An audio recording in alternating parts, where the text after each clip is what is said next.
मैंने उसके बाद पानी पी के थोड़ा शांत होके सचिन पायलट जी को सबसे पहला कॉल किया, पर हमेशा की तरह सचिन पायलट जी के पास समय नहीं होता।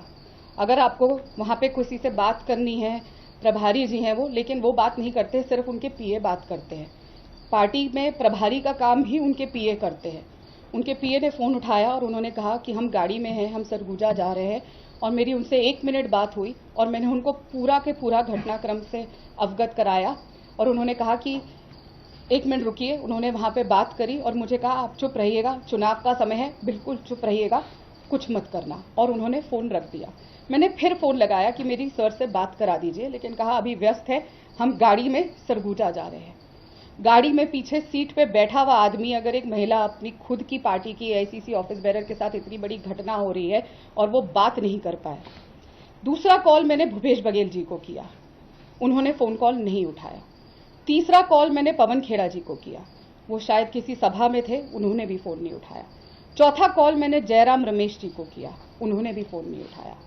उसका अगला कॉल मैंने पूर्व मुख्यमंत्री भूपेश बघेल जी के रहे सलाहकार विनोद वर्मा जी को किया। उनसे मेरी बात हुई। एक जो वीडियो मेरा रोता हुआ किसी ने बना के डाल दिया था, मैं बहुत शुक्रगुजार हूं जिस भी इंसान ने वो वीडियो बना के डाला। लोगों को मेरी हालत और दुर्दशा तो पता चली कि मेरी क्या हालत हो रही थी, वरना कभी मेरी बात बाहर नहीं आ पाती।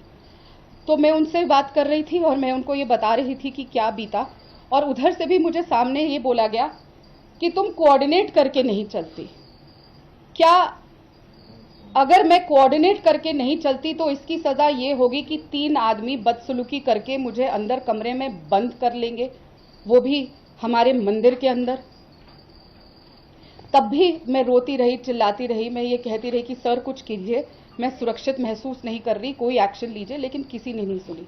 उसके बाद मेरी पवन खेड़ा जी से बात हुई, उनको मैंने पूरा वाक्य बताया, तब भी मुझे डांट पड़ी कि नहीं, तुम जो कर रही हो गलत है, अपनी आवाज उठा रही हो वो गलत है।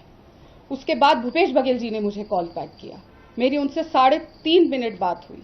मैंने उनको पूरा घटनाक्रम बताया और ये कहा कि आप मेरे परिवार को जानते हैं, आप मेरे चुनाव प्रचार में आए हैं, आप हमें हर साल बेटी बना के तीजापोरा के लिए छत्तीसगढ़ बुलाते हैं, मैं छत्तीसगढ़ की बेटी हूं, और आप ही के आदमी, आप ही के बनाए हुए सुशील आनंद शुक्ला जो आपके साथ काम करते हैं, उन्होंने ऐसे बदतमीजी करी। पूरी बात सुन के सामने से जब मैंने उन्हें कहा कि मुझे इतनी पीड़ा हो रही है, इतना घबरा गई हूं, मैं अस्पताल से वापस आ रही थी उस समय, तो मैं सोच रही हूं कि मैं राजनीति ही छोड़ दूं, तो भूपेश बघेल जी ने सामने से मुझे कहा नहीं, तुम छत्तीसगढ़ छोड़ दो। जब ये सामने से कहा गया कि छत्तीसगढ़ छोड़ दो, तब मुझे चीजें सामने से समझ आनी शुरू हुई कि किस तरीके से एक षड्यंत्र के तहत ये सब मेरे साथ किया गया। उसके बाद 6 दिन